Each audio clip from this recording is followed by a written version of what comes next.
Morning, everyone. I'm Zhipeng Mo from SUTD, and today in this paper we present a method to do radiometric calibration for internet photo collections. Here is a camera processing pipeline. An emerging object reflects sound light, and its irradiance is then captured by the camera, which then undergo a nonlinear processing step, and we have the final observation value.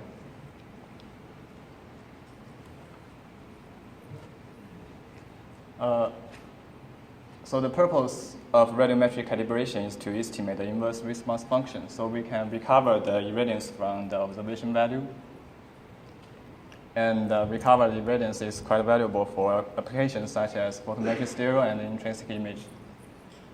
So a conventional way to do radiometric calibration is to use a set of 90 images taken by one camera on the different exposure time. In this case, the irradiance ratio is only related to the exposure time.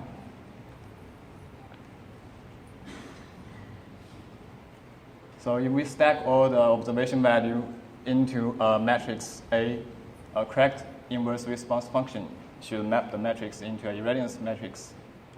Then we ignore all the terms are the same. So the irradiance matrix finally becomes a rank 1 matrix. So the problem actually turns into a rank minimization problem.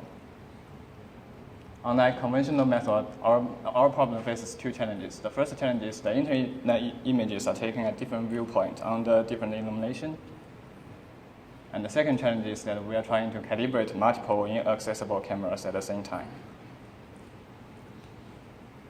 So here is the pipeline for our method. I will introduce the details afterwards. First is our key observation. We found that for pixel pairs with the same normal but different albedos, their irradiance ratio is only related to the albedo ratio. So to find the correspondence, we project from 3 points to 2D images using struct from motion and multi-view stereo technique.